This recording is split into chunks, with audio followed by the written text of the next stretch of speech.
Hi friends, welcome back to my channel.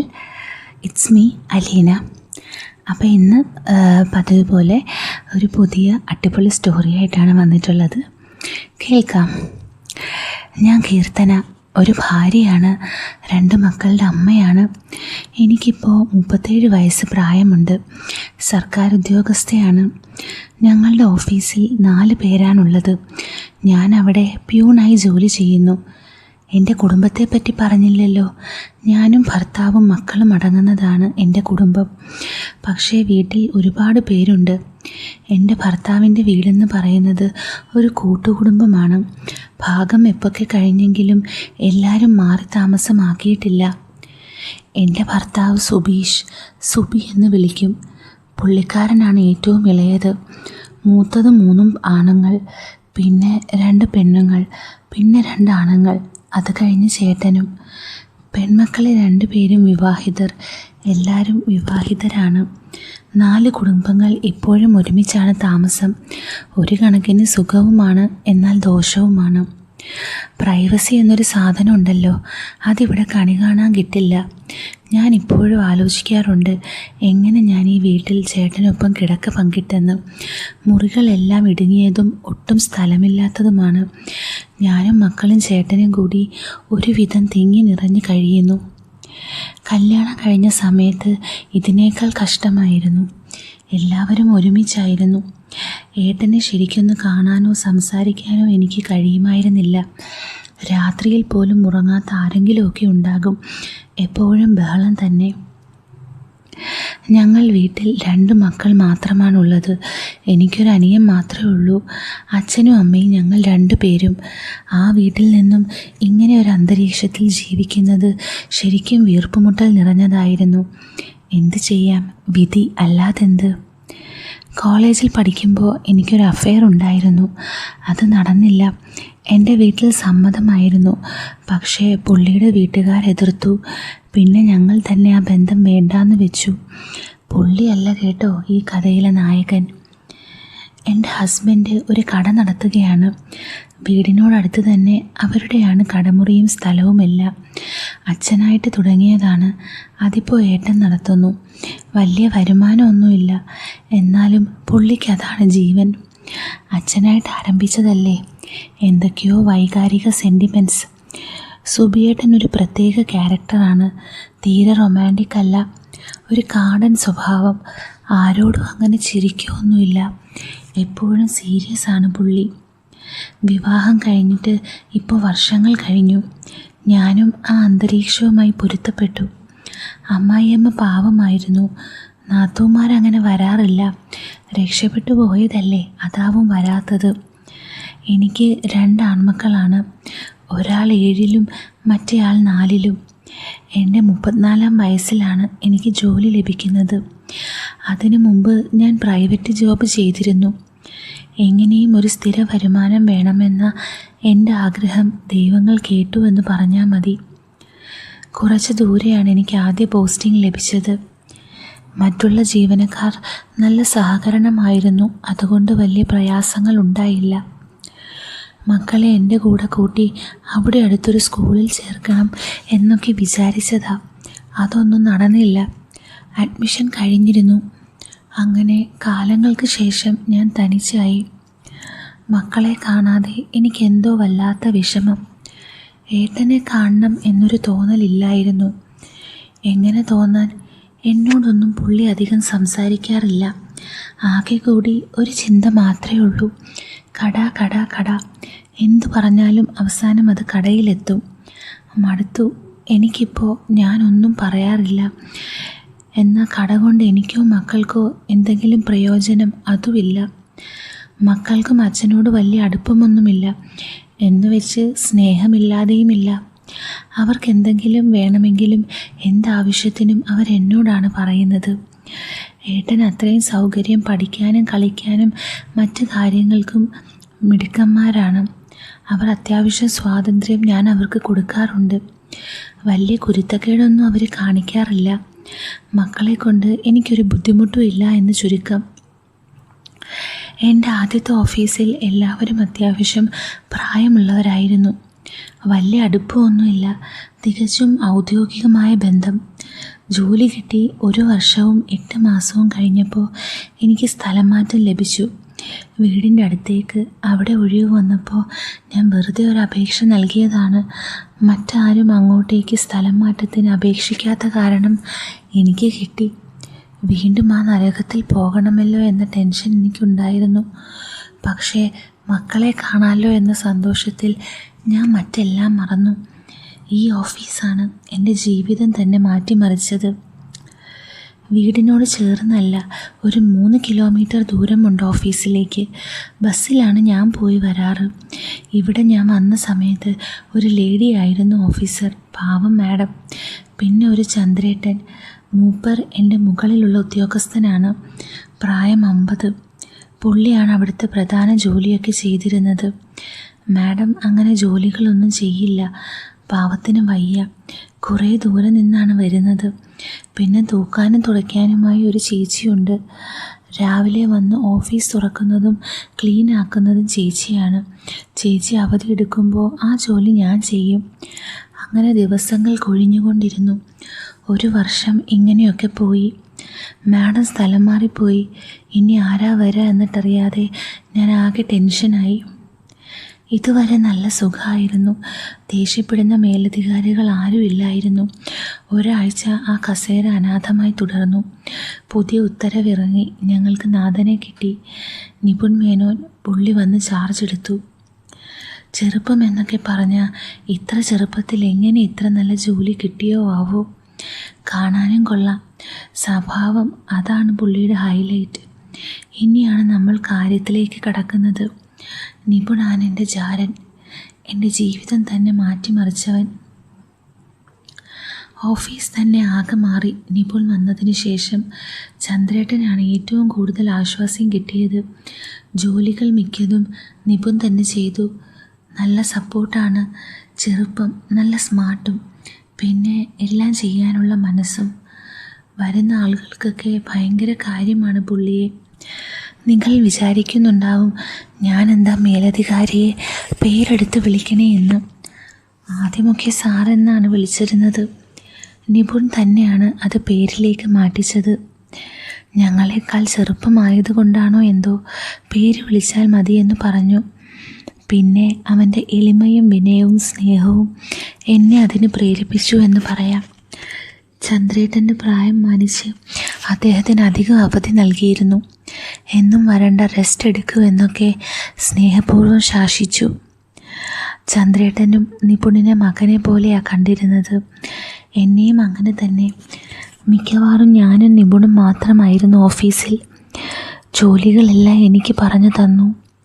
നേരത്തെ ഉണ്ടായിരുന്ന ഓഫീസിൽ എനിക്ക് എൻ്റെ ജോലി മാത്രമേ അറിയുമായിരുന്നുള്ളൂ. ഫയൽ നോക്കാനൊന്നും എനിക്ക് അറിയുമായിരുന്നില്ല. ആരും അതൊന്നും പറഞ്ഞു തന്നില്ല. നിപുണെല്ലാം പഠിപ്പിച്ച് പഠിക്കാനും അറിയാനും എനിക്ക് താല്പര്യമുണ്ടായിരുന്നു എന്നതാണ് സത്യം.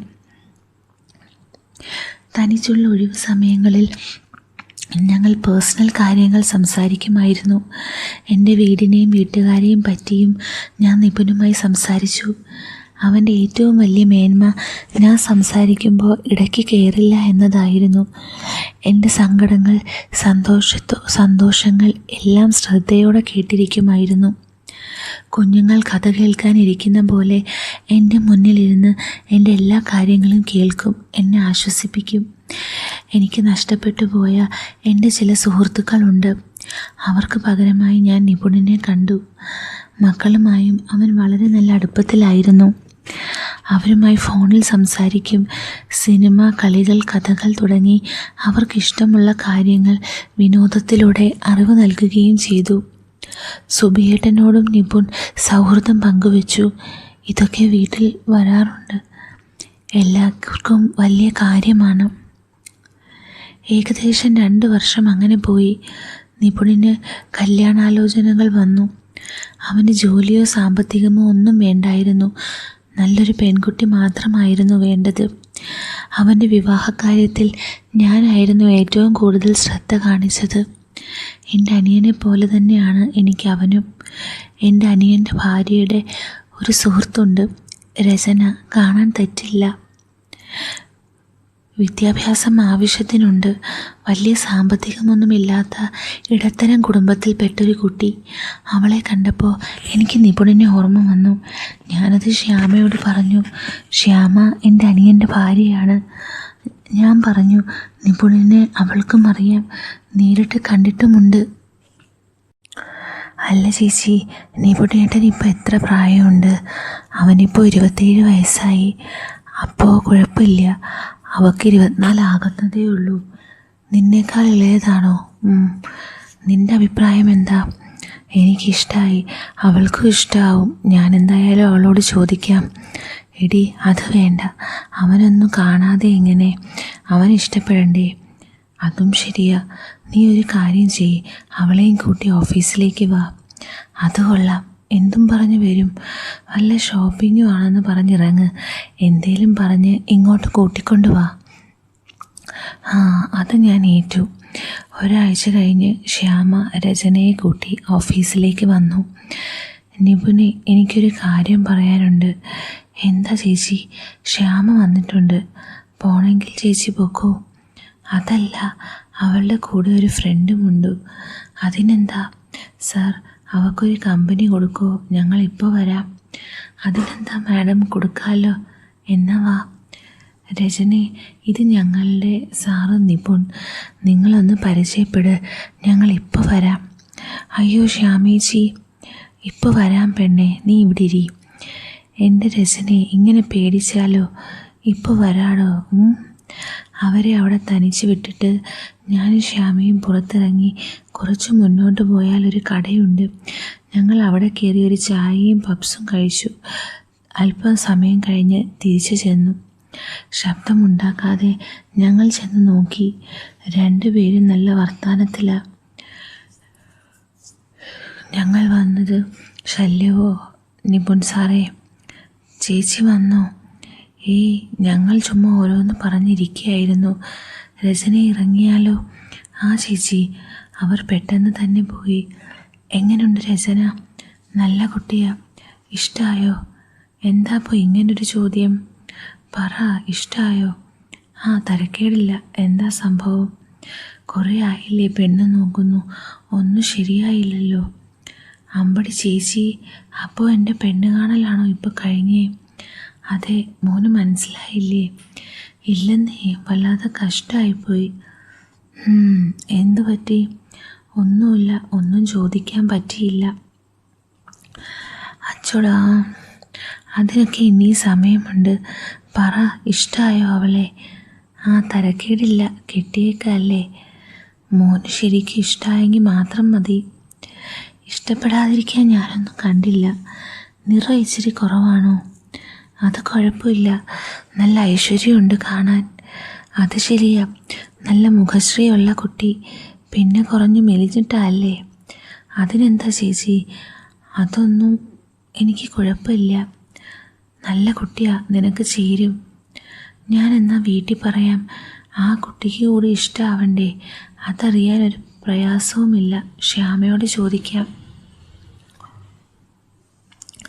ഞാൻ ശ്യാമയെ വിളിച്ച് ചോദിച്ചു. അവൾക്കും ഇഷ്ടമായി എന്ന് പറഞ്ഞു. എങ്ങനെ ഇഷ്ടാവാതിരിക്കും? അത്രയും നല്ല ചെക്കനെയല്ലേ കിട്ടിയത്.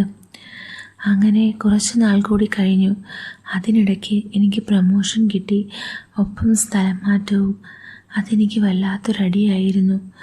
വളരെ സന്തോഷത്തോടെ ജീവിതം മുന്നോട്ട് പോകുമ്പോഴാണ് ഇങ്ങനൊരു ചതി. സാധാരണഗതിയിൽ എനിക്കും സന്തോഷിക്കേണ്ട നിമിഷമാണ് പ്രമോഷൻ ലഭിക്കുമ്പോൾ ഉണ്ടാവുക. എനിക്കെന്തോ ഇവരെയൊക്കെ വിട്ടു പിരിയണമല്ലോ എന്ന് ഓർത്തപ്പോൾ അറിയാതെ കണ്ണ് നിറഞ്ഞു പോയി. എന്തായാലും നിപുണൻ രചനയുമായുള്ള വിവാഹം ഉറപ്പിച്ചു. എനിക്ക് സ്ഥലമാറ്റം കിട്ടിയത് മറ്റൊരു ജില്ലയിലേക്കാണ്. മക്കളെയും കൂട്ടി ഞാൻ അങ്ങോട്ട് മാറി. ചെറിയൊരു വീട് വാടകയ്ക്കെടുത്തു. സുബിയേട്ടൻ എല്ലാത്തിനും കൂടെ ഉണ്ടായിരുന്നു. പിരിയുന്ന അന്ന് എനിക്ക് നല്ലൊരു പാർട്ടി അവർ തന്നു. കരഞ്ഞുകൊണ്ടാണ് ഞാൻ പടിയിറങ്ങിയത്. കുറേ ഗിഫ്റ്റും മിഠായിയും എന്തൊക്കെയോ ഉണ്ടായിരുന്നു. ഞാനതൊന്നും നോക്കിയില്ല. സ്കൂൾ അടച്ച കാരണം മക്കൾ കൂട്ടിനുണ്ടായിരുന്നു. അതല്പം ആശ്വാസം പകരുന്നതായിരുന്നു. എന്നാലും നിപുണൻ്റെ വിവാഹം എന്തൊക്കെ പ്ലാനായിരുന്നു. എല്ലാം തകർന്നു. ഇനിയിപ്പോൾ കല്യാണം ആഘോഷിക്കാം. എന്തായാലും ജോലിയൊക്കെ സ്കൂൾ പഠിപ്പിച്ച കാരണം പുതിയ ഓഫീസിൽ വലിയ ടെൻഷൻ ഇല്ലായിരുന്നു. പിന്നെ ഓഫീസിനടുത്ത് തന്നെ വീടും ശരിയായി. 2 ദിവസം സുബിയേട്ടൻ കൂട്ടിനുണ്ടായിരുന്നു.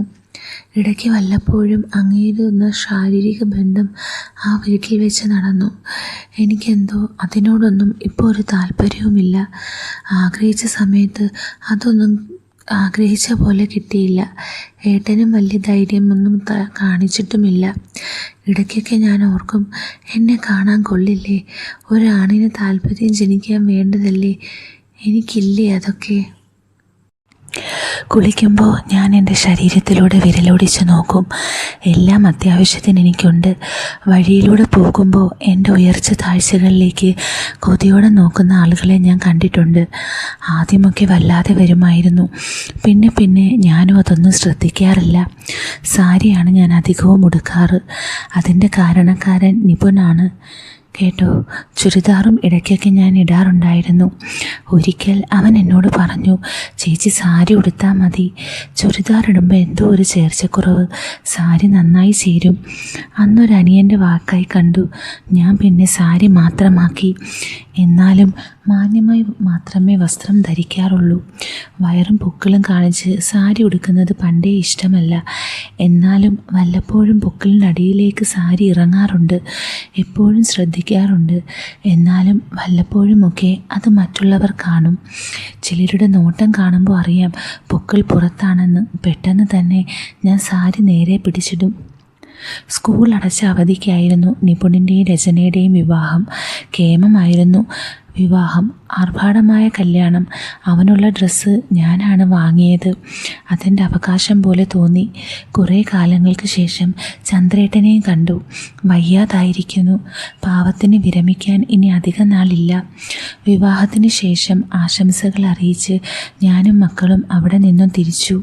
വിവാഹം പ്രമാണിച്ച് നിപുൺ കുറച്ചധികം ദിവസം അവധിയായിരുന്നു. ജോലിയിൽ തിരികെ പ്രവേശിച്ചു കഴിഞ്ഞ് എന്നെ വിളിച്ചിരുന്നു. അവരുടെ ലോകത്ത് നമ്മളൊരു കട്ടൂറും ആവണ്ട എന്ന് കരുതി ഞാൻ അധികം വിളിക്കാറില്ല. ഓഫീസിൽ ബോറടിച്ചിരുന്ന സമയത്ത് ഞാൻ നിപുണിനെ വിളിച്ചു. ഹലോ മണവാളൻ, എന്തൊക്കെയുണ്ട്? ഇതാര്? കീർത്തനേച്ചിയോ? നമ്മളെയൊക്കെ ഓർമ്മയുണ്ടോ? അതെന്താ അങ്ങനെ പറഞ്ഞേ? ഇപ്പോൾ വിളിയില്ല, ഒരു മൈൻഡില്ലല്ലോ. അയ്യോ, അങ്ങനെ കരുതാതെ. ഞാൻ നിങ്ങൾക്കൊരു ശല്യം ആവണ്ടെന്ന് കരുതിയാ. എന്ത് ശല്യം? അതല്ല പൊട്ടാ, നിങ്ങൾ പുതുമോടിക്കിടയിൽ ഞാൻ വിളിച്ച് ശല്യം ചെയ്യണ്ടല്ലോ. ഓ അങ്ങനെ. എന്നിട്ട് പറ വിശേഷങ്ങൾ. എങ്ങനെയുണ്ട് കുടുംബജീവിതം? ഓ അങ്ങനെ പോണു. എന്താ ഒരു ഉഷാറില്ലാത്തെ?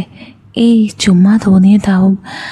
അതെ തോന്നി. പറയാൻ പറ്റാത്ത എന്തെങ്കിലും ആണെങ്കിൽ വേണ്ട. ചേച്ചിയോട് പറയാൻ പറ്റാത്ത എന്ത് കാര്യം? എന്നാ പറ. അത് ഫോണിൽ കൂടി പറയാൻ പറ്റാത്ത കാര്യമാണ്. അതെന്ത് കാര്യമാണ് ഇത്ര സീരിയസ്? അതൊക്കെയുണ്ട്. ആണോ? എന്നാൽ നേരിട്ട് പറയാം. എപ്പോൾ കാണാം? ഞാൻ വരാം അങ്ങോട്ട്. ഇങ്ങോട്ടോ?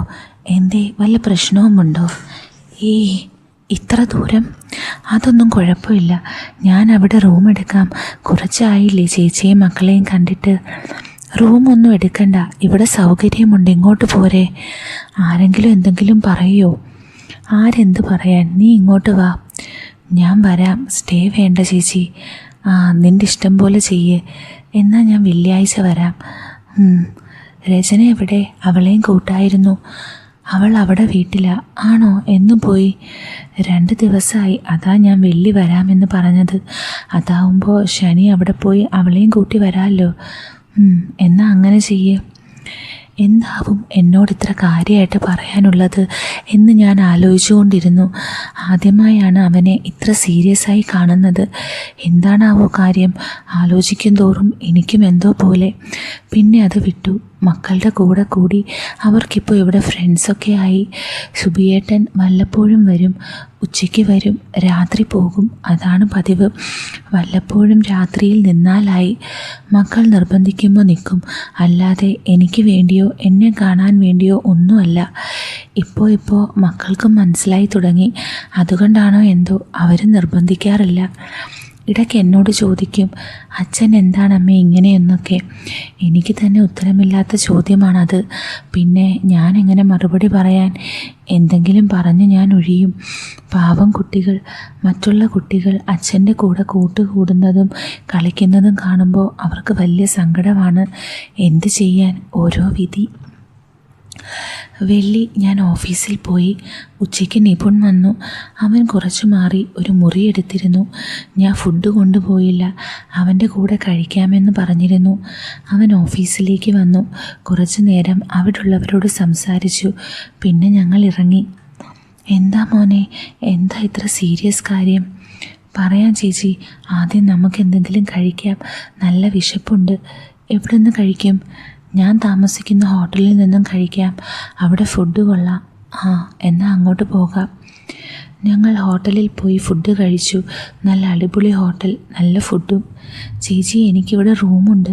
ചേച്ചിക്ക് വിരോധമെങ്കിൽ നമുക്ക് അങ്ങോട്ട് പോയാലോ? പോകാം. അതിനെന്താ, ഇത്തിരി വിശ്രമിക്കുകയും ചെയ്യാമല്ലോ. നല്ല സൂപ്പർ റൂം അല്ലേ നിപുണേ? ചേച്ചി, വേണേലൊന്ന് ഫ്രഷ് ആയിക്കോ. വേണ്ട, ഞാൻ റെസ്റ്റോറൻറ്റ് കയറിയപ്പോൾ വാഷ്റൂമിൽ പോയതാ. ഇനി പറ, എന്താണ് ഇത്ര വലിയ കാര്യം? ഞാൻ എങ്ങനെ ചേച്ചിയോട് പറയുമെന്ന് ഓർക്കായിരുന്നു. അതെന്താ എന്നോട് പറയാൻ പറ്റാത്ത കാര്യം? എന്താണേലും പറ. ഞാൻ ആകെ ടെൻഷൻ അടിച്ചിരിക്കുക ഇത് കേട്ടപ്പോൾ തൊട്ട്. ഇനിയെങ്കിലും ഒന്ന് പറ മാഷേ. ചേച്ചിക്ക് അറിയാമല്ലോ, എനിക്കങ്ങനെ പെൺകുട്ടികളുമായി വലിയ അടുപ്പമൊന്നുമില്ലെന്ന്. പഠിക്കുന്ന സമയത്ത് പോലും അധികം പെൺസുഹൃത്തുക്കളില്ലായിരുന്നു. എൻ്റെ ഏറ്റവും വലിയ സുഹൃത്തുക്കളിൽ ഒരാളാണ് ചേച്ചി.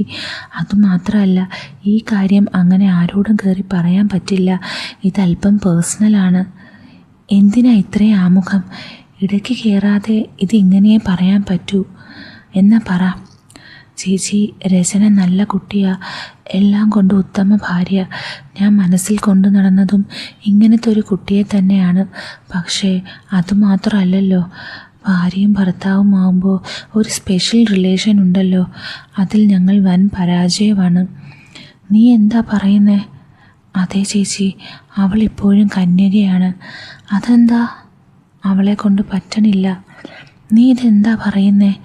സത്യം ചേച്ചി, അവൾക്കൊട്ടും താല്പര്യമില്ല. പിന്നെന്തിനാ അവൾ കല്യാണം കഴിച്ചേ? എന്താ ശരിക്കുള്ള പ്രശ്നം? നീ തുറന്നു പറ. ചേച്ചി, ഈ വക കാര്യങ്ങൾ ഞാൻ പറയാതെ ഞാൻ എങ്ങനെയാ അറിയുന്നേ? നീ പറഞ്ഞോ. എന്നെ ഒരു പെണ്ണായി കാണണ്ട, നല്ലൊരു ഫ്രണ്ടായി കണ്ട് പറ. ആദ്യം ഞാൻ വിചാരിച്ചത് ആദ്യ രാത്രിയുടെ പേടിയാവുമെന്നാ. പിന്നെ എല്ലാ രാത്രിയിലും സ്ഥിതി ഇത് തന്നെ. എന്ത്? ചേച്ചി, ഞാൻ അവളോട് അടുക്കാൻ ശ്രമിക്കുമ്പോൾ അവൾ വേണ്ടാന്ന് പറഞ്ഞ് ഒഴിഞ്ഞു മാറുകയാണ്. എന്നാൽ എന്നോട് സ്നേഹക്കുറവോ എൻ്റെ കാര്യത്തിൽ ശ്രദ്ധക്കുറവോ ഒന്നുമില്ല. എന്നെ ഭയങ്കര ഇഷ്ടമാണ്. കെട്ടിപ്പിടിക്കലും ഉമ്മ വെക്കലും എല്ലാം ഉണ്ട്. പക്ഷേ ഈ ഒരു കാര്യം മാത്രം പറ്റണില്ല. അതെന്താ? അവൾ പെണ്ണല്ലേ? അവൾക്കും ആഗ്രഹമുണ്ട്, തുടക്കമൊക്കെയാണ്. പിന്നെ എവിടെയാണ് പ്രശ്നം? അത് ചേച്ചി, നീ തെളിച്ചു പറ മോനെ. അത് തന്നെയാണ് പ്രശ്നം. എൻ്റെ നിപുണെ, നമ്മൾ പരിചയപ്പെട്ടിട്ട് വർഷം കുറേയായി. എനിക്ക് എൻ്റെ ഭർത്താവിനോടുള്ളതിനേക്കാൾ സ്വാതന്ത്ര്യം നിന്നോടുണ്ടെന്ന് വിശ്വസിക്കുന്ന ആളാണ് ഞാൻ. ഒരു മേലുദ്യോഗസ്ഥനോട് പെരുമാറുന്ന പോലെ ഒരിക്കലും ഞാൻ നിന്നോട് പെരുമാറിയിട്ടില്ല. ഒരു കീഴ്ജീവനക്കാരിയായി എന്നെ നീയും കണ്ടിട്ടില്ല. എൻ്റെ അനിയനെ പോലെയാണ് ഞാൻ നിന്നെ കാണുന്നത്. എൻ്റെ കൂടപ്പിറപ്പിന് എന്തെങ്കിലും പ്രശ്നമുണ്ടെങ്കിൽ അത് എൻ്റെയും കൂടെയാണ്. അതുകൊണ്ട് എന്താണ് കാര്യമെന്ന് തെളിച്ച് പറ. പരിഹാരം കാണാൻ കഴിയുന്നതാണെങ്കിൽ നമുക്ക് കാണാമല്ലോ. ചേച്ചി, ഞങ്ങൾക്ക് ബന്ധപ്പെടാൻ ഇതുവരെ പറ്റിയില്ല. ഞാൻ നെറ്റിലൊക്കെ സെർച്ച് ചെയ്തു. ഇതൊരു ഗൈനക് പ്രോബ്ലമാണ്. വജൈനിസ്മസ് എന്നാണ് പേര്. പിന്നെ ഈ കാര്യത്തോട് തീരെ താല്പര്യമില്ല. സാധാരണ ഇത് ചെയ്യാത്തതിന് ഒളിച്ചോടുന്ന പെണ്ണുങ്ങളെക്കുറിച്ചൊക്കെ കേട്ടിട്ടുണ്ട്. ഇത് അവൾക്കും അങ്ങനെ ഒരു വികാരമേ ഇല്ല. ഇതൊഴിച്ച് എല്ലാ കാര്യങ്ങളും പെർഫെക്റ്റ് ആണ് താനും. എന്നെ ഭയങ്കര ഇഷ്ടമാണ്. ഞാൻ എന്ത് ചെയ്യും ചേച്ചി? എനിക്കുമില്ലേ വികാരങ്ങളും ആഗ്രഹങ്ങളും. കല്യാണത്തിന് മുന്നേ ഒരുപാട് ഫാൻറ്റസികളും സ്വപ്നങ്ങളും എനിക്കുമുണ്ടായിരുന്നു. പക്ഷേ എൻ്റെ ഒരാഗ്രഹവും ഇതുവരെ എനിക്ക് നിറവേറ്റാൻ കഴിഞ്ഞില്ല. എന്നെ തൃപ്തിപ്പെടുത്താൻ കഴിയാത്തതിൽ അവൾക്ക് അതിയായ വിഷമമുണ്ട് എന്നെനിക്കറിയാം. എന്താണ് അവളുടെ ശരിയായ പ്രശ്നമെന്ന് അവൾക്ക് തന്നെ അറിയില്ല. അവളെ കാണുമ്പോൾ എനിക്കിപ്പോൾ അങ്ങനെ ഒരു വികാരം തോന്നുന്നില്ല. അവളുടെ വേദനയോടെയുള്ള മുഖമാണ് എൻ്റെ മനസ്സിലേക്ക് വരുന്നത്. അത് ഓർക്കുമ്പോൾ എൻ്റെ വികാരങ്ങൾ എങ്ങോട്ടോ പോകുന്നു. അവൾക്ക് നല്ല ദുരനുഭവം ഉണ്ടായിട്ടുണ്ടോ? അത് ഞാൻ ചോദിച്ചു. എന്നിട്ട്? അങ്ങനെ പ്രത്യേകിച്ച് ഒന്നുമില്ല എന്നാ പറഞ്ഞത്. എന്തായാലും ഒരു നല്ല ഡോക്ടറെ കാണിക്ക്. പരിഹാരമില്ലാത്ത പ്രശ്നങ്ങളൊന്നുമില്ലല്ലോ. ഞാൻ സംസാരിക്കണോ അവളോട്? അത് വേണോ ചേച്ചി? അവൾ തെറ്റിദ്ധരിക്കുമോ? ശരിയാ, പെണ്ണല്ലേ, എങ്ങനെ ചിന്തിക്കുമെന്ന് പറയാൻ പറ്റില്ല. നീ അവളോട് ദേഷ്യപ്പെടുകയോ മറ്റോ ചെയ്യാറുണ്ടോ?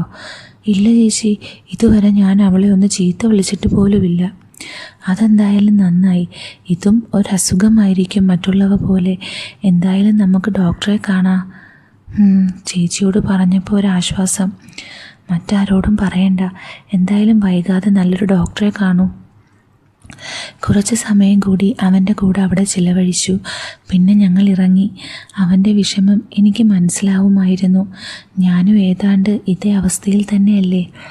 കല്യാണം കഴിഞ്ഞ് പേരിന് മാത്രം ശാരീരിക ബന്ധം ഉണ്ടായിട്ടുള്ളൂ. മനസ്സ് തുറന്നൊരു ബന്ധപ്പെടൽ എനിക്കിതുവരെ ഉണ്ടായിട്ടില്ല. എന്തൊക്കെയോ കാണിക്കുമെന്നല്ലാതെ എന്നെ പൂർണ്ണമായി തൃപ്തിപ്പെടുത്താൻ സുബിയേട്ടൻ ഇതുവരെ ശ്രമിച്ചിട്ടില്ല. ഞാൻ മുൻകൈ എടുക്കുകയാണെങ്കിൽ എന്തേലും കാണിക്കും. പലപ്പോഴും ഉണരുന്നതിന് മുന്നേ അവസാനിക്കുന്നത് പോലെ. സത്യത്തിൽ ഞാൻ തന്നെയല്ലേ അവൻ? കുറച്ച് ദിവസങ്ങൾക്ക് ശേഷം അവൻ വിളിച്ച് ഡോക്ടറെ കണ്ടു. ടെസ്റ്റ് ചെയ്തു. അതിൻ്റെ വിവരങ്ങൾ പറഞ്ഞു. എന്തായി ഡോക്ടർ? എന്തു പറഞ്ഞു? ഹോർമോൺ ടെസ്റ്റ് ഉൾപ്പെടെ എല്ലാം ചെയ്തു. അവൾക്ക് പ്രത്യേകിച്ച് കുഴപ്പമൊന്നുമില്ല. പിന്നെന്താ അവൾക്ക്? കൗൺസിലിംഗ് പറഞ്ഞിട്ടുണ്ട്. ഇനി അതുകൂടി നോക്കാം. മെഡിസിൻ ഒന്നുമില്ലേ? വികാരം ഉണ്ടാവാനാന്ന് പറഞ്ഞ് എന്തൊക്കെയോ മരുന്നും പിന്നെ ജെല്ലും ഒക്കെ ഉണ്ട്. അത് കഴിച്ചിട്ടും തേച്ചിട്ടും കാര്യമൊന്നും ഉണ്ടായില്ല. എന്തായാലും കൗൺസിലിംഗ് നടക്കട്ടെ. അത് നടക്കട്ടെ. എന്നാൽ അത് 2 ദിവസം കഴിഞ്ഞ്. അത് കഴിയുമ്പോൾ ഒക്കെ ശരിയാവും. അങ്ങനെ വിചാരിച്ച് സമാധാനിക്കാം. എല്ലാം ശരിയാവും മോനെ. പിന്നീട് കൗൺസിലിംഗ് കഴിഞ്ഞ് അവൻ വിളിച്ചു. എന്തായി? എന്താവാൻ? അവളോട് ഒരുപാട് കാര്യങ്ങൾ ചോദിച്ചു. എല്ലാത്തിനും ഉത്തരവും നൽകി. പുള്ളി പറയുന്നത് അവൾക്ക് വേറെ കുഴപ്പമൊന്നുമില്ല എന്നാണ്. അവൾ എന്തു പറഞ്ഞു? എന്നെ കെട്ടിപ്പിടിച്ച് കുറേ കരഞ്ഞു. ഡിവോഴ്സ് ചെയ്തോളാനാണ് അവൾ പറയുന്നത്. ഡാ, നീ എന്താ പറയുന്നേ? ഞാൻ സമ്മതിക്കില്ല. എനിക്ക് ഇത്രയ്ക്ക് ഇഷ്ടമാണ് അവളെ. അവൾക്ക് അങ്ങനെ ഒരു വികാരം തോന്നാത്തതിന് എന്ത് ചെയ്യാൻ? അവളെ കുറ്റം പറയാൻ പറ്റില്ല. ഓരോ മനുഷ്യരും ഓരോ പോലെയല്ലേ. ഇതുകൊണ്ട് വേറൊരു ഗുണം കിട്ടി. അതെന്താ? അവളുമായി എനിക്കിപ്പോൾ ബന്ധപ്പെടാം. അതെങ്ങനെ? അതെന്തോ ഒരു മൈനർ സർജറി ചെയ്തു. വലിയ പ്രശ്നത്തിനുള്ളൊരു പരിഹാരം കിട്ടി. പക്ഷേ എന്നാലും അതൊരു പൂർണ്ണമായ സൊല്യൂഷൻ അല്ല. എന്തോ ചേച്ചി, എനിക്ക് അവളോടുള്ള ശാരീരിക താല്പര്യം കുറയുന്നു. മാനസികമായും അങ്ങനെ ഒരു അവസ്ഥ വരുമോ എന്നാണ് എൻ്റെ പേടി. അങ്ങനെയൊന്നും കരുതാതെ. ഭാര്യാഭർത്തൃ ബന്ധത്തിൽ ഏറ്റവും പ്രധാനം ശാരീരിക ബന്ധത്തിന് തന്നെയാണ്. അതുണ്ടെങ്കിൽ വല്ലാത്തൊരു ഐക്യം ഉണ്ടാകും, സ്നേഹം ഉണ്ടാകും. എത്രയും പെട്ടെന്ന് അവൾ ഗർഭിണിയാകണം. ചിലപ്പോൾ പ്രസവം കൊണ്ട് അവളുടെ ഈ അവസ്ഥ മാറാനിടയുണ്ട്. അതെങ്ങനെ? വളരെ വികാരവതികളായ സ്ത്രീകൾ പോലും പ്രസവം കഴിയുമ്പോൾ വികാരം ഇല്ലാതാവുന്നതായി കണ്ടിട്ടുണ്ട്. എൻ്റെ അനുഭവമാണ്. അതുപോലെ ചിലപ്പോൾ നേരെ മറിച്ചിവിടെ സംഭവിക്കാം. അതുകൂടി നോക്കാം. പിന്നീടുള്ള അവൻ്റെ ശ്രമം അവളെ ഗർഭിണിയാക്കാൻ വേണ്ടിയായിരുന്നു. അതിലവൻ വിജയിക്കുകയും ചെയ്തു. അവൾ ഗർഭിണിയായി 3 മാസമായപ്പോൾ അവൻ എന്നെ വിളിച്ചു. ഇടയ്ക്ക് വിളിക്കാറുണ്ടെങ്കിലും അന്നത്തെ വിളിക്ക് ഒരു പ്രത്യേകതയുണ്ടായിരുന്നു. ചേച്ചി, ഞാൻ അവളോട് ഈ കാര്യമൊക്കെ ചേച്ചിയോട് പറഞ്ഞെന്ന് പറഞ്ഞു കേട്ടോ. എന്നിട്ടോ? അവൾ പറഞ്ഞത് പറഞ്ഞാൽ ചേച്ചി എന്നെ ചെരുപ്പൂരി അടിക്കും. ആണോ? എന്താ പറഞ്ഞേ? അത് പറയാം. ചേച്ചി ശ്യാമയോട് എന്തെങ്കിലും പറഞ്ഞിരുന്നോ? എന്ത് കാര്യം? അത് നിങ്ങളുടെ പേഴ്സണൽ കാര്യങ്ങൾ. പറഞ്ഞിരുന്നു. അത് ശ്യാമ രചനയോട് പറഞ്ഞിട്ടുണ്ട്. ഈ പെണ്ണ് എന്ത് പണിയാണ് കാണിച്ചത്? ഇതങ്ങനെയല്ല. പിന്നെ അവളുടെ പ്രശ്നങ്ങൾ മുഴുവൻ അവൾ ശ്യാമയോട് പറഞ്ഞിരുന്നു. ഞാൻ ചേച്ചിയിൽ അഭയം തേടിയ പോലെ അവൾ അവളുടെ സങ്കടങ്ങൾ മുഴുവൻ പറഞ്ഞതും കരഞ്ഞതും ശ്യാമയുടെ അടുക്കലാണ്. അവളെ സാന്ത്വനിപ്പിക്കാൻ വേണ്ടി ശ്യാമ ചേച്ചിയുടെ കാര്യം പറഞ്ഞു. നിങ്ങൾ തമ്മിൽ ശാരീരിക ബന്ധം വളരെ കുറവാണെന്നും ചേച്ചിയെ ചേട്ടനൊന്നും ചെയ്യാറില്ല എന്നൊക്കെയുള്ള കാര്യങ്ങൾ. എനിക്ക് മനസ്സിലാകും, സാരമില്ല. എന്താ രചന പറഞ്ഞേ? കഴിഞ്ഞ ദിവസം ചെക്കപ്പ് കഴിഞ്ഞ് വീട്ടിലെത്തി അവൾ എന്നെ കെട്ടിപ്പിടിച്ച് കിടന്നു. ഏട്ടാ, എനിക്കൊരു കാര്യം ചോദിക്കാനുണ്ട്. എന്താ മോളെ? ഏട്ടൻ എന്നെ എത്രത്തോളം വെറുക്കുന്നുണ്ട്?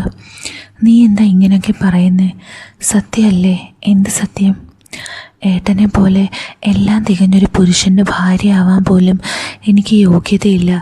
അതുമല്ല, ഏതൊരാണോ ആഗ്രഹിക്കുന്ന സുഖം തരാൻ എന്നെക്കൊണ്ട് കഴിയുന്നുമില്ല. ഏട്ടൻ്റെ വികാരങ്ങൾ അടക്കി വെച്ചിരിക്കുകയാണെന്ന് എനിക്കറിയാം.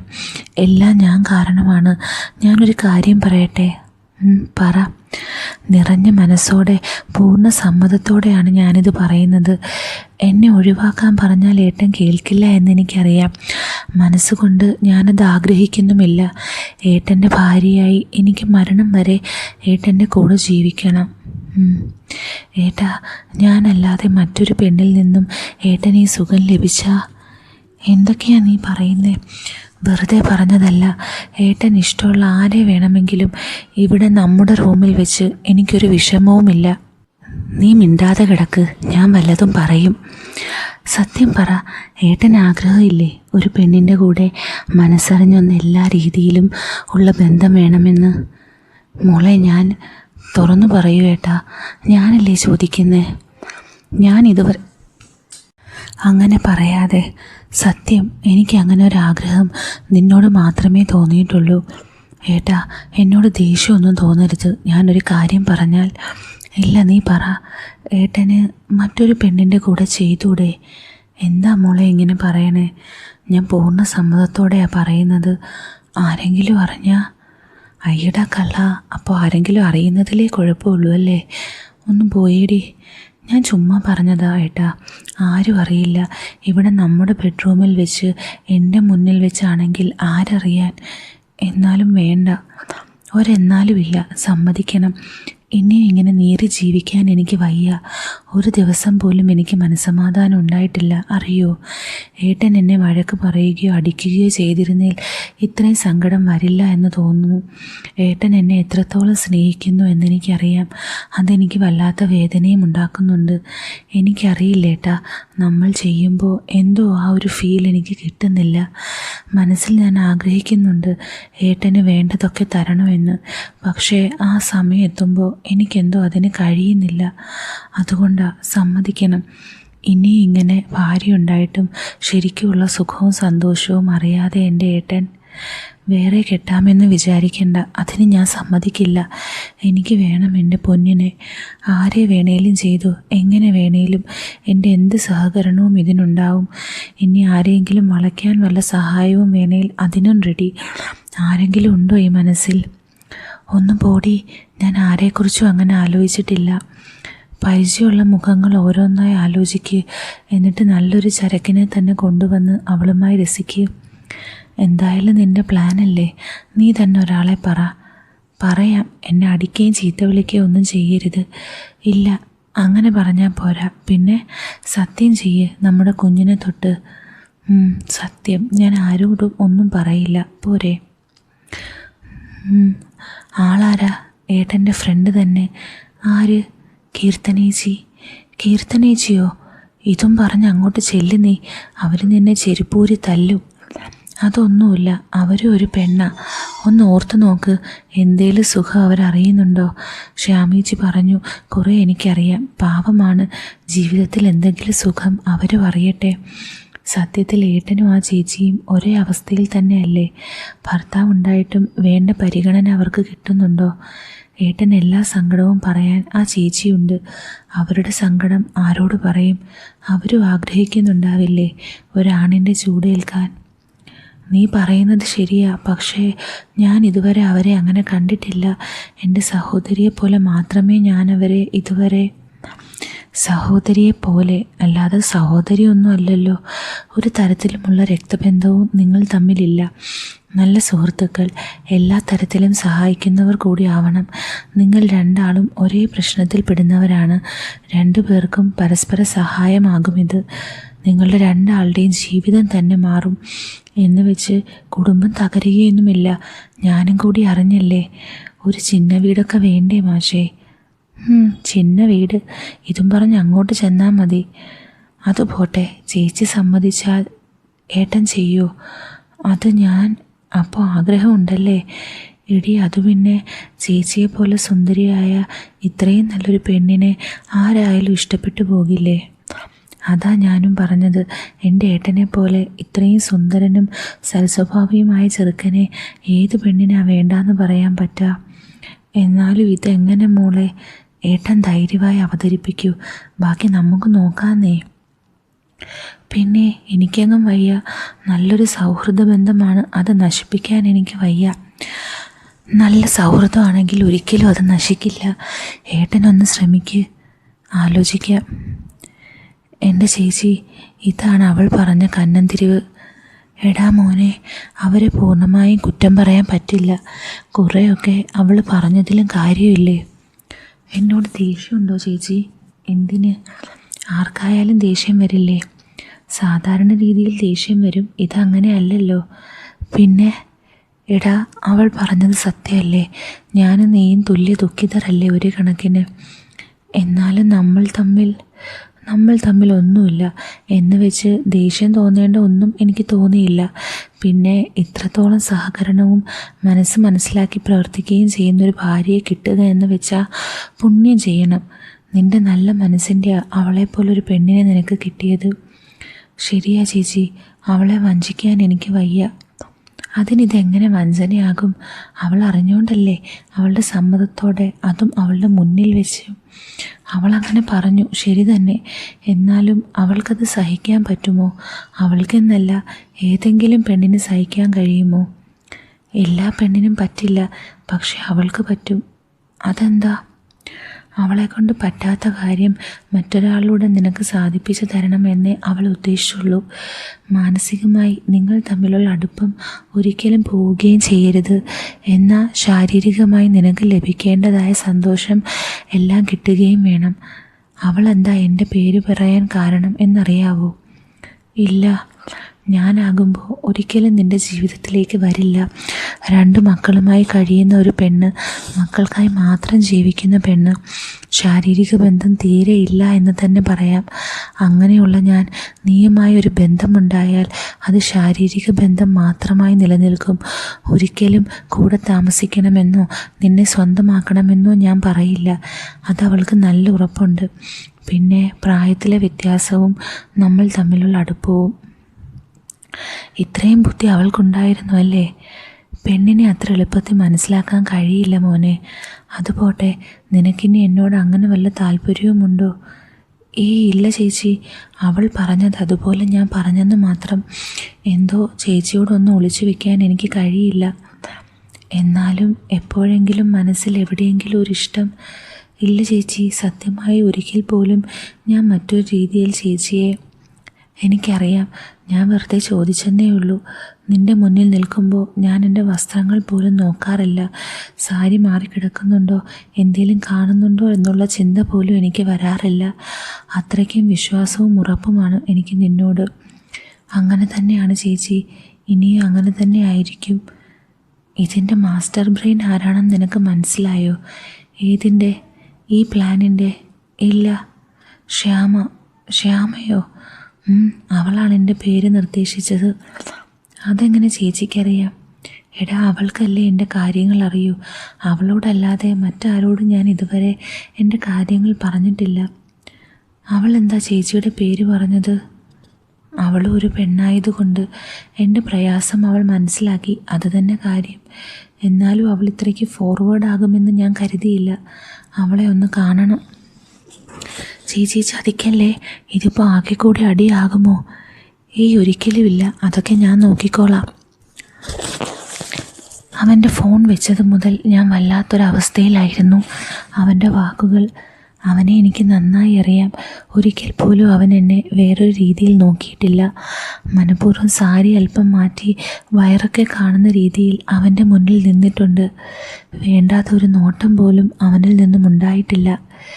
ഈ കാലത്ത് ഇങ്ങനെയും ചെറുപ്പക്കാരുണ്ടോ എന്നുപോലും ഞാൻ ചിന്തിച്ചിട്ടുണ്ട്. എന്നോടൊന്നും അവൻ മറച്ചു വെച്ചിട്ടില്ല. തുണിയെടുക്കാതെ അവൻ്റെ മുന്നിൽ നിന്നാലും അവൻ മറ്റൊരു കണ്ണോടെ എന്നെ നോക്കില്ല. അതെനിക്കുറപ്പാ. അവനെ വിശ്വസിക്കാം. കീർത്തനയുടെ മനസ്സിൽ രചനയുടെ വാക്കുകളായിരുന്നു. സത്യമല്ലേ അവൾ പറഞ്ഞത്? എന്ത് ജീവിതമാണ് എൻ്റേത്? ഭർത്താവ് എന്തെങ്കിലും സുഖം നൽകിയിട്ടുണ്ടോ? മാനസികമായോ ശാരീരികമായോ? അയാളെ മാത്രം ആലോചിച്ച് അയാൾക്ക് വേണ്ടി ജീവിച്ച് തീരുന്നു. എന്തെങ്കിലും എൻ്റെ ഇഷ്ടം അയാൾ ചോദിച്ചിട്ടുണ്ടോ? എന്തെങ്കിലും സ്നേഹത്തോടെ തന്നിട്ടുണ്ടോ? എന്നേക്കാൾ വലുത് അയാളുടെ കടയും കച്ചവടവും മാത്രമല്ലേ? മക്കളെപ്പോഴും നന്നായി ഒന്ന് ശ്രദ്ധിക്കുന്നുണ്ടോ? അവരുടെ ആവശ്യങ്ങൾ, അവരുടെ ഇഷ്ടങ്ങൾ ഒന്നും അയാൾക്കറിയണ്ട. സത്യത്തിൽ അയാൾ ഞങ്ങളെ വഞ്ചിക്കുകയാണ്. അയാളുടെ സുഖത്തിന് വേണ്ടി മാത്രമാണ് അയാൾ ജീവിക്കുന്നത്. ഞാനോ അയാൾക്ക് വേണ്ടി സ്വന്തം ഇഷ്ടങ്ങൾ വേണ്ടാന്ന് വെച്ച് ജീവിക്കുന്നു. ഇനിയും വയ്യ. എനിക്കും അറിയണം ജീവിതത്തിൽ ഇതുവരെ അറിയാത്ത സുഖങ്ങൾ. എല്ലാ പെണ്ണിനെയും പോലെ ഞാനും ഇനി മുതൽ ജീവിതം ആസ്വദിക്കും. എനിക്ക് പിന്തുണയായി ശ്യാമ കൂടെയുണ്ട്. അതുമതി. മക്കൾ അറിയാതെ നോക്കണം. മക്കൾ മാത്രമല്ല, മറ്റാരും. ശ്യാമയും രചനയും മാത്രം അറിയുന്ന രഹസ്യം. എന്തിനു പേടിക്കണം? മറ്റെവിടെ വെച്ചുമല്ല, അവളുടെ ബെഡ്റൂമിൽ അവളുടെ മുന്നിൽ വെച്ച് അവളുടെ സമ്മതത്തോടെ. അവൾ കാണട്ടെ എങ്ങനെ ഒരാണിനെ തൃപ്തിപ്പെടുത്താമെന്ന്, ഒരാണും പെണ്ണും തമ്മിൽ എങ്ങനെ പരസ്പരം സന്തോഷം നൽകുമെന്ന്. ഒരു പക്ഷേ അത് കണ്ടെങ്കിലും അവൾക്കൊരു മാറ്റം ഉണ്ടായാൽ. എന്തായാലും നിപുണിൻ്റെ മനസ്സ് മാറ്റണം. പെണ്ണൊരുമ്പെട്ടാൽ പിന്നെന്ത്? അവനെ മാറ്റിയെടുക്കാൻ ഒരു പണിയുമില്ല. എന്നെപ്പോലൊരു പെണ്ണിനെ ഇഷ്ടത്തിന് ചെയ്യാൻ കിട്ടിയാൽ അവൻ വേണ്ടെന്ന് പറയുമോ? ഒരിക്കലുമില്ല. അവനൊരാണാ, വികാരവും വിചാരവുമുള്ള ആണ്. അവൻ്റെ കൂടെ അവൻ്റെ മാറിൽ ചൂടുപറ്റി കിടക്കണം. അവനോട് അതിനെപ്പറ്റി ഒന്നും ഞാൻ സംസാരിച്ചില്ല. എന്തായാലും ഇത്രയും കാത്തു. എന്നാൽ ഇനി രചനയുടെ പ്രസവം കഴിഞ്ഞ് അവൾ കൂടി ഉഷാറായി വരട്ടെ, എന്നിട്ട് മതി. ശ്യാമയോട് എൻ്റെ താല്പര്യം പറയാം. എല്ലാവരും തമ്മിൽ അറിഞ്ഞിരിക്കട്ടെ. അതാണ് നല്ലത്. ഞാൻ ശ്യാമയെ വിളിച്ചു. ഹലോ ശ്യാമേ. ആ ചേച്ചി, എന്തൊക്കെയുണ്ട്? സുഖമാണോ? സുഖം. നീ എവിടെ? ഞാൻ വീട്ടിലുണ്ട്. അമ്മയ്ക്ക് സുഖമാണോ? 2 ദിവസമായി വിളിച്ചിട്ട്. അമ്മ സുഖമായിരിക്കുന്നു. പിന്നെ നീ ഫ്രീ ആണെങ്കിൽ ഇങ്ങോട്ട് വാ. എന്തു പറ്റി ചേച്ചി? ഒന്നുമില്ലടി, നിന്നെ ഒന്ന് കാണാൻ. വരാം. 2 ദിവസം കഴിഞ്ഞ് മതിയോ? മതി, നിൻ്റെ സൗകര്യം പോലെ. പിന്നെ വീട്ടിൽ വിളിച്ച് അമ്മയോടും അച്ഛനോടും കുറേ സംസാരിച്ചു. അവരുമായി സംസാരിച്ചപ്പോൾ ചെറിയൊരു കുറ്റബോധമൊക്കെ ഉണ്ടായിരുന്നു. പിന്നെ തോന്നി അവർ തന്നെ കണ്ടെത്തിയ ആളുമായല്ലേ ജീവിതം തുടങ്ങിയത്. അയാളെ കൊണ്ട് കൊള്ളാഞ്ഞിട്ടല്ലേ മറ്റൊരാളെ നോക്കേണ്ടി വന്നത്. എന്തിനിത്രയും കുറ്റബോധം? അതിൻ്റെ ഒരു ആവശ്യവുമില്ല. 2 ദിവസം കഴിഞ്ഞ് ശ്യാമ വന്നു. എന്തേ ചേച്ചി പതിവില്ലാതെ കാണാനൊരു കൊതി? അതെന്തേ, നിന്നെ കാണാൻ എനിക്ക് കൊതി തോന്നിക്കൂടെ? അങ്ങനല്ല, ഇതിനു മുമ്പ് ചേച്ചി ഇങ്ങനെ പറഞ്ഞിട്ടില്ല, അതാ ഞാൻ. അതൊന്നും അല്ലടി, എന്നും ഇതുപോലെ കഴിഞ്ഞാൽ മതിയോ എന്നൊരു തോന്നൽ. എന്തു പറ്റി ചേച്ചിക്ക്? നീ രചനയോട് പറഞ്ഞ കാര്യം തന്നെ. രചനയോടോ? എന്ത് കാര്യം? മോളെ ഉരുളാതെ. നിപുണെല്ലാം എന്നോട് പറഞ്ഞു. ചേച്ചി, ഞാനത്. നീ എന്തിനാ വിയർക്കുന്നേ? ഞാൻ നിന്നെ വഴക്ക് പറയാൻ വിളിച്ചു വരുത്തിയതല്ല. എന്നാലും എടി, ഞാനൊരു തീരുമാനമെടുത്തു. എനിക്കും മറ്റുള്ളവരെ പോലെ ജീവിക്കണം. ഭർത്താവ് മരിക്കുകയോ വിവാഹം കഴിക്കാതിരിക്കുകയോ ചെയ്തിട്ട് ഇങ്ങനെ ചെയ്യുകയാണെങ്കിൽ കുറ്റബോധം തോന്നാം. ഇതങ്ങനെയാണോ? ഭർത്താവ് ഉണ്ടായിട്ടും വിധവയെ പോലെ. ഇനി അങ്ങേർക്ക് വേണ്ടി എൻ്റെ ജീവിതം തുലയ്ക്കാൻ വയ്യ. എത്രയോ വർഷങ്ങൾ ഞാൻ പാഴാക്കി. ഇനിയുള്ള ദിവസമെങ്കിലും ഞാനൊന്ന് ആസ്വദിക്കട്ടെ. എൻ്റെ ചേച്ചി, ഇപ്പോഴാണ് അല്പം ആശ്വാസം കിട്ടിയത്. എന്നെ ചേച്ചി ഇന്ന് കൊല്ലുമെന്നാണ് ഞാൻ കരുതിയേ. ചേച്ചി പറഞ്ഞതാ ശരി. നമ്മൾ പെണ്ണുങ്ങൾ മാത്രം എന്തിന് ജീവിതം തുലയ്ക്കണം? ചേച്ചിക്കറിയോ, കിരണേട്ടൻ എൻ്റെ കൂടെ എത്ര കുറച്ചാ ഉണ്ടായിരുന്നത്. ഞാൻ പറഞ്ഞതാ എന്നെ കൂടി കൊണ്ടുപോകാൻ, അല്ലെങ്കിൽ ഇവിടെ വല്ലതും നോക്കാൻ. എൻ്റെ സ്വർണം മുഴുവൻ എടുത്തോളാൻ പറഞ്ഞതാ. ആര് കേൾക്കാൻ? ഇതെന്ത് ജീവിതം? ഈ പ്രായത്തിൽ അറിയേണ്ടതും ചെയ്യേണ്ടതും വയസ്സാങ്കാലത്താ ചെയ്യാൻ പറ്റുമോ? എനിക്കില്ലേ മോഹങ്ങൾ. ഇതൊന്നും അറിയാതിരുന്ന സമയത്ത് ഒന്നും പ്രശ്നമല്ലായിരുന്നു. ഇതെന്നെ സുഖം അറിയിച്ച് എന്നിലെ പെണ്ണിനെ ഉണർത്തി. എന്നിട്ടിപ്പോൾ ഏട്ടൻ ഒറ്റ പോക്ക്. കാശ് മാത്രം മതിയോ? ഏട്ടൻ്റെ സ്നേഹം, സാമീപ്യം എല്ലാം ഞാനും കൊതിക്കുന്നുണ്ട് ചേച്ചി. സത്യത്തിൽ ചേച്ചി മാത്രമല്ല, ഞാനും ഇതേ അവസ്ഥയിലാണ്. അതാ ഞാൻ രചനയോട് ചേച്ചിയുടെ പേര് പറഞ്ഞത്. ഞാൻ കൊടുത്തോളാം എന്ന് എനിക്ക് അവളോട് പറയാൻ പറ്റുമോ? ചേച്ചിയാകുമ്പോൾ പതുക്കെ എനിക്കും വല്ലപ്പോഴും. എടീ ഭയങ്കരി, നീ ആൾ കൊള്ളാലോ. പിന്നെ മറ്റൊരു കാര്യം കൂടിയുണ്ട് ചേച്ചി. അതെന്താ? രചന നമ്മൾ വിചാരിക്കുന്ന പോലെ അല്ല. അവൾക്ക് ആണിനെ തൃപ്തിപ്പെടുത്താൻ കഴിയില്ല, പക്ഷേ പെണ്ണിനെ തൃപ്തിപ്പെടുത്താൻ കഴിയും. അവളെ സുഖിപ്പിക്കാനും പെണ്ണിനെ കഴിയൂ. നീ എന്താ പറയുന്നേ? അവൾ ലെസ്ബിയനാണോ? അതെ, പക്ഷേ അത് അവൾക്ക് പോലും അറിയില്ല. നീ എങ്ങനെ അറിഞ്ഞു? ഒരിക്കൽ കൗൺസിലിങ്ങിന് ഞാനാണ് അവളുടെ കൂടെ പോയത്. അന്ന് അവളെ മാറ്റി നിർത്തി എന്നോട് സംസാരിച്ചു. അവൾ ഇത്തരം സ്വഭാവമുള്ളവളാണ്. അതുകൊണ്ടാണ് ഭർത്താവിനെ മറ്റൊരു സ്ത്രീക്ക് അനുഭവിക്കാൻ കൊടുക്കാൻ അവൾക്ക് വിഷമമില്ലാത്തത്. അവൾ ഉള്ളിൽ ലെസ്ബിയനാണ്. പക്ഷെ ഒരിക്കൽ പോലും അവൾ അങ്ങനെ എന്നോട് പെരുമാറിയിട്ടില്ല. അവളെ നമുക്ക് സുഖിപ്പിക്കണം ചേച്ചി. നമുക്ക് നിപുണേട്ടൻ്റെ കൂടെ പൊളിക്കണം. ഇത് കേട്ട കീർത്തന അവളോട്, വേണം, അവൻ ഇഷ്ടമാണെങ്കിൽ ഞാൻ റെഡിയാണ്. ഇനിയും വയ്യ. കുഴിച്ചുമൂടിയ ആഗ്രഹങ്ങളെല്ലാം സാധിക്കണം. സുജിയേട്ടൻ പറഞ്ഞ് ചെയ്തിട്ട് ഞാൻ പൂർണ്ണ സംതൃപ്തി അറിയാൻ പോണില്ല. അയാൾ എന്തൊരു പൊട്ടനാ. എന്നെപ്പോലൊരു മുതലിനെ കിട്ടിയിട്ട് നേരാവണ്ണം ഉപയോഗിക്കാൻ അറിയണ്ടേ? അയാൾക്ക് പെണ്ണിനെ തൃപ്തിപ്പെടുത്താൻ അറിയില്ല. നിനക്കറിയോ എത്ര രാത്രി അയാൾ എന്നെ മൂടാക്കിയിട്ട് കിടന്നുറങ്ങിയിട്ടുണ്ടെന്ന്? ഞാൻ ആക്റ്റീവായി തുടങ്ങുമ്പോഴേക്കും അയാൾക്ക് മടുത്തു കാണും. എനിക്കും സുഖിക്കണം, ഒരു പെണ്ണാവണം. ആണിൻ്റെ കൂടെയുള്ള പരിപൂർണ്ണ സന്തോഷം എനിക്കും അറിയണം. എനിക്കും അതെ. ചേച്ചിയുടെ അനിയൻ ആൾ പുലിയാ, പക്ഷെ ഇപ്പോൾ അടുത്തില്ലല്ലോ. ഉള്ളപ്പോൾ എന്നും വേണം. ഇത്രയും മൂത്ത് നടക്കുവാണോ അവൻ? ചേച്ചിയുടെ അല്ലേ അനിയൻ, കഴപ്പില്ലാതിരിക്കോ? നീയും മോശമൊന്നും അല്ലല്ലോ. എങ്ങനെ അടക്കുന്നു നിൻ്റെ സൂക്കേട്? ദൈവമായിട്ട് ഓരോ വഴി കാണിച്ചു തന്നിട്ടുണ്ടല്ലോ, അങ്ങനെ അടക്കും. ശ്യാമ ഒന്ന് കണ്ണിറുക്കി കാണിച്ചു. കീർത്തനയ്ക്ക് കാര്യം മനസ്സിലായി. ചേച്ചിയുടെ അനിയനാണെങ്കിൽ തെറിയും പറഞ്ഞ ഞങ്ങൾ തമ്മിൽ അതൊക്കെ ചെയ്യുന്നത്. എനിക്കും തെറിയൊക്കെ കേട്ട് ചെയ്യുന്നതാണ് ഇപ്പോൾ ഇഷ്ടം. എൻ്റെ ചേച്ചി നിപുണേട്ടനെ നമുക്ക് 2 പേർക്കും എന്തായാലും എടുക്കാം. അവൾ ഓരോന്ന് വിസ്തരിച്ച് പറയുന്നത് കേട്ട് കീർത്തനയ്ക്ക് എന്തോ പോലെയൊക്കെ ആയി തുടങ്ങിയിരുന്നു. ശ്യാമയ്ക്കത് മനസ്സിലായി. അവൾക്കും എന്തിനുമൊക്കെയുള്ള ആഗ്രഹങ്ങൾ തോന്നി തുടങ്ങിയിരുന്നു. ഞാൻ സുഖിപ്പിക്കട്ടെ എൻ്റെ ചേച്ചി പെണ്ണിനെ. നീ എന്നെ തെറി വിളിച്ചാൽ മതി, ഞാനും അറിയട്ടെ തെറി കേൾക്കണ സുഖം. നിനക്ക് തെറി കേൾക്കാൻ ഇഷ്ടമാണോടി കീർത്തന ഡാഷ് മോളെ? ഇഷ്ടമാണടി ശ്യാമ ഡാഷ് മോളെ. നിന്നെ ഞാനിന്ന് തെറി വിളിച്ച് കൊല്ലുമെടി ഡാഷ് മോളെ. അങ്ങനെ നാത്തൂനും കൂടെ പരസ്പരം തെറിയും പറഞ്ഞ് ആ രാത്രിയിൽ തമ്മിൽ ആഘോഷമാക്കി. പിന്നെ അവിടെ മത്സരമായിരുന്നു. 2 പേരും തകർത്തു. രാവിലെ ഉണർന്നപ്പോൾ 2 പേർക്കും ചെറിയ നാണം. എന്താടി നീ ചിരിക്കുന്നേ? പിന്നല്ലാതെ, രാത്രിയിൽ കണ്ട ആളല്ലല്ലോ ഇത്. കുളിച്ച് കുറിയും തൊട്ട്. രാത്രി അങ്ങനെയൊക്കെ എത്രയെന്ന് വെച്ചാടി, സഹിക്കാൻ പറ്റുന്നില്ല. അതിനെന്താ എൻ്റെ ചേച്ചി പെണ്ണെ, നമ്മൾ ഇന്നലെ തന്നെ തീരുമാനിച്ചതല്ലേ ഇനി മുതൽ നമ്മൾ തിമിർക്കുമെന്ന്. അതെ. കുറച്ചു നേരം അവർ തിരക്കിലായിരുന്നു. ഫ്രീ ആയപ്പോൾ ശ്യാമ രചനയെ വിളിച്ചു. രചനക്കുട്ടി എന്ത് പറയുന്നു? സുഖമാണ് ചേച്ചി. ഇപ്പോൾ എത്ര മാസമായി? 8 ആവുന്നു. എന്തായാലും നിൻ്റെ പേരും പിറപ്പും കഴിയട്ടെ. എന്തിനാ ചേച്ചി? നീ ഒരാഗ്രഹം പറഞ്ഞില്ലേ? എന്ത്? നിൻ്റെ കെട്ടിയോനെ കൊണ്ടുള്ള മറ്റേ കാര്യം. അത് ഓക്കെയാണ് കേട്ടോ. ആയോ? ആരാ ആള്? ഞാൻ പറഞ്ഞ ആള് തന്നെ. ആര്? കീർത്തനേച്ചിയോ? സമ്മതിച്ചോ? സമ്മതിപ്പിച്ചു. എങ്ങനെ? ചേച്ചിയും പെണ്ണല്ലേ, ആദ്യം സമ്മതിച്ചില്ല, കുറേ ചീത്ത വിളിക്കുകയും ചെയ്തു. പിന്നെ ഞാനാരാ മോള്, അങ്ങ് സമ്മതിപ്പിച്ചു. ആണോ? ഇനി ഏട്ടനും കൂടി ഓക്കെ ആയാൽ നല്ലൊരു കാഴ്ച കാണാം, എൻ്റെ ഏട്ടൻ സന്തോഷിക്കുന്നതും. അപ്പോൾ നിനക്ക് വേണ്ടേ? അത് ഏട്ടനുണ്ടല്ലോ, അത് മതിയോ? പിന്നെ ഞങ്ങൾ വരട്ടെ നിന്നെ സന്തോഷിപ്പിക്കാൻ. ഞങ്ങളോ? ആടി, ഞാനുമില്ലേ. പിന്നെ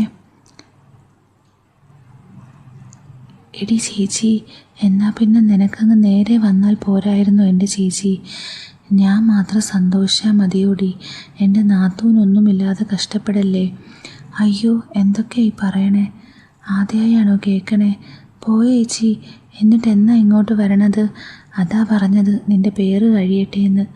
അതെന്താ? എന്തിനേച്ചി ഇനിയും വൈകിക്കണത്? ഏട്ടനെ ഞാൻ സമ്മതിപ്പിക്കാം. അതല്ലടി പെണ്ണെ, ഞങ്ങൾ മാത്രം സന്തോഷിച്ചാൽ മതിയോ? നിനക്കും വേണ്ടേ? എനിക്കുള്ളതൊക്കെ ഏട്ടൻ തരുന്നുണ്ട്, അത് തന്നെ അധികമാ. ഏട്ടൻ തരുന്ന പോലല്ല പെണ്ണെ ഞങ്ങൾ തരുമ്പോൾ. അയ്യേ, എനിക്കെങ്ങും വയ്യ. എന്തോന്ന് കയ്യേ, അവിടെ ഞങ്ങൾ വന്നു കഴിഞ്ഞ് മനസ്സിലാകും നിനക്ക്. അതൊക്കെ നമുക്ക് ശരിയാക്കാം പെണ്ണെ. എന്തായാലും നിൻ്റെ പ്രസവം കഴിയട്ടെ. അപ്പോഴേക്കും നിൻ്റെ നിപുണേട്ടനെ നല്ലോണം മൂപ്പിച്ച് നിർത്ത്. എന്തായാലും നീ നിപുണനെ റെഡിയാക്കുക കേട്ടോ. അത് ഞാൻ ഏറ്റു ചേച്ചി. അതിനുശേഷം ഓരോന്നാലോചിക്കുകയായിരുന്നു രചന. അവൾ വെറുതെ സങ്കല്പിച്ചു, കീർത്തനേച്ചിയും ശ്യാമേച്ചിയും എന്തൊരു ഭംഗിയാ രണ്ടിനും. ഇരുനിറമാണെങ്കിലും കീർത്തനേച്ചി ഒരു അപാര മുതൽ തന്നെ. അധികം തടിയില്ല, എന്നാൽ മെലിഞ്ഞിട്ടുമല്ല. എന്താ മുഖത്തിൻ്റെ ഐശ്വര്യം! ചിരി തന്നെ കാണാനൊരഴക. പിന്നെ ആ കണ്ണുകൾ, ഹോ എന്തൊരു ഭംഗിയാ! ചെറിയ നുണക്കുഴിയും. പ്രത്യേകത മുഴുവൻ ചേച്ചിയുടെ പല്ലിന്, കോന്ത്രം പല്ല്. പക്ഷേ കാണാൻ ഭയങ്കര ഭംഗിയാ. ഉടയാത്ത ശരീരം. ചേട്ടനും കീർത്തനേച്ചിയും ഞാനും ശ്യാമേച്ചിയും, ഓ ഓർത്തിട്ട് കുളിര് കോരുന്നു. അപ്പോൾ ഈ സ്റ്റോറിയുടെ ബാക്കി പോർഷൻ ടെലിഗ്രാം ചാനലിലായിരിക്കും ഇടുന്നത്. ചാനലിൽ ലിങ്ക് കൊടുത്തേക്കാം. അപ്പോൾ സ്റ്റോറി എല്ലാവർക്കും ഇഷ്ടപ്പെട്ടെങ്കിൽ ഒന്ന് റിയാക്ട് ചെയ്യുക, കമൻറ്റ് ചെയ്യുക. ഉടനെ കാണാം നമുക്ക് പുതിയ സ്റ്റോറിയായിട്ട്. With love, Aleena.